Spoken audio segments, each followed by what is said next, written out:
Good morning to all.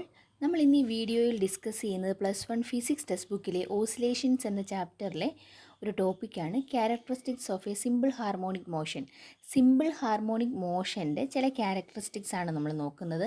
ഇതിന് മുന്നിലുള്ള വീഡിയോസിൽ ഡിസ്പ്ലേസ്മെൻറ്റ്, വെലോസിറ്റി എന്നിവയുടെ ഇക്വേഷൻസ് ഡിറൈവ് ചെയ്യുകയും അതിൻ്റെ ചില പ്രത്യേകതകളെ പറ്റി ഡിസ്കസ് ചെയ്യുകയും ചെയ്തിരുന്നു. ഇനി നമുക്ക് അടുത്ത ക്യാരക്ടറിസ്റ്റിക്സിലേക്ക് പോകാം. മൂന്നാമത്തത് ആക്സിലറേഷൻ.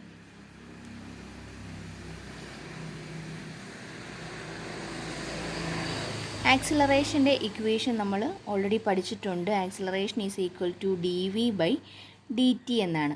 ഇവിടെ നമ്മൾ ഓൾറെഡി ഡിസ്പ്ലേസ്മെൻറ്റിൻ്റെയും ഇതിന് മുന്നിലുള്ള വീഡിയോയിൽ ഡിസ്കസ് ചെയ്തിരുന്ന ഇക്വേഷൻസ് ഇവിടെ ഒന്നുകൂടെ എടുത്തെഴുതിയിട്ടുണ്ട്.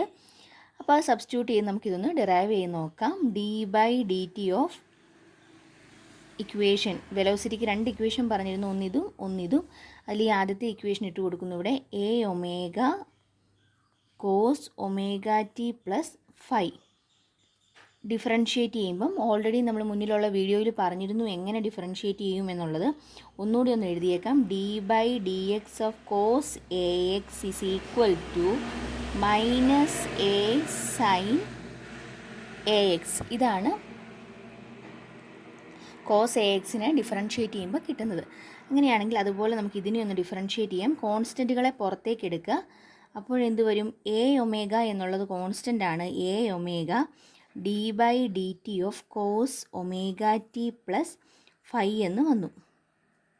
ഈസ് ഈക്വൽ ടു a അങ്ങനെ തന്നെ എഴുതി. cos axനെ ഡിഫറൻഷ്യേറ്റ് ചെയ്യുമ്പോൾ കിട്ടുന്ന -a sin ax എന്നാണ് കിട്ടുന്നത്.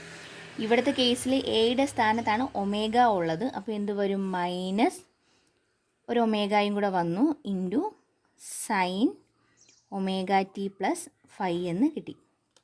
Equal to -a² sign ωt+φ എന്ന് വന്നു. ഇനി -a എന്നുള്ളത് ഇതിനെന്താ ഇത്രയും പോർഷൻ മാത്രം നോക്കിക്കഴിഞ്ഞാൽ ഇതെന്താണിത്? ഇത് y ആണ്, ഡിസ്പ്ലേസ്മെൻറ്റിൻ്റെ ഇക്വേഷനാണ്. അപ്പോൾ നമുക്ക് എന്ത് എഴുതാം? -ω² എന്ന് കിട്ടി. അപ്പോൾ ആക്സിലറേഷനുള്ള ഇക്വേഷനാണ് ഈ കിട്ടിയിരിക്കുന്നത്. ഇനി ആക്സിലറേഷൻ ഓരോ പൊസിഷനിലും എന്ത് വരുമെന്ന് നോക്കാം. നമുക്ക് അറ്റ് മീൻ പൊസിഷനാണെന്ന് കരുതുക. അറ്റ് മീൻ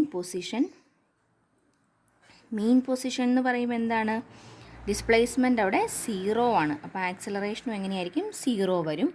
ഇനി അറ്റ് എക്സ്ട്രീം പൊസിഷൻ ആണെന്ന് വിചാരിക്കുക. എക്സ്ട്രീം പൊസിഷൻ്റെ പ്രത്യേകത എന്താ?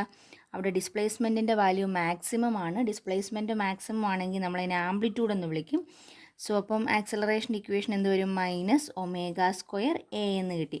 അപ്പോൾ മാക്സിമം വാല്യൂ വരുന്നത്, ആക്സിലറേഷൻ മാക്സിമം വാല്യൂ വരുന്നത് എക്സ്ട്രീം പൊസിഷനിലാണ്. ഇനി അടുത്തതാണ് കൈനറ്റിക് എനർജി. നാലാമത്തെ ക്യാരക്ടറിസ്റ്റിക്സ് കൈനറ്റിക് എനർജി. കൈനറ്റിക് എനർജിയുടെ ഇക്വേഷൻ നമുക്കറിയാം. k is equal to ½mv² എന്നുള്ളതാണ്. ½ m അങ്ങനെ തന്നെ എഴുതി. വിയുടെ സ്ഥാനത്ത് എന്ത് കൊടുക്കാം? ഈ ഇക്വേഷൻ ഇട്ട് കൊടുക്കുക. അപ്പോൾ എന്ത് വരും? v² ആണ്. ഇതിനെ സ്ക്വയർ ചെയ്ത് എഴുതുക. ω² സ്ക്വയർ ചെയ്യുമ്പോൾ റൂട്ട് അങ്ങ് മാറിക്കോളും.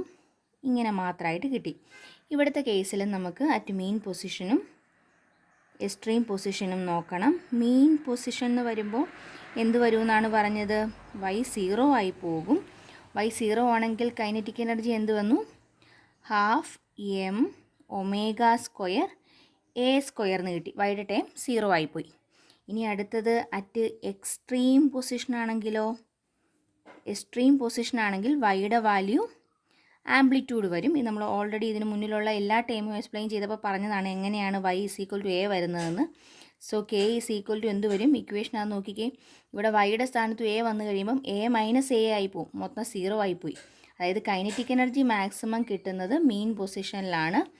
കൈനറ്റിക് എനർജിയുടെ വാല്യൂ 0 ആയി പോകുന്നു എക്സ്ട്രീം പൊസിഷനിലും.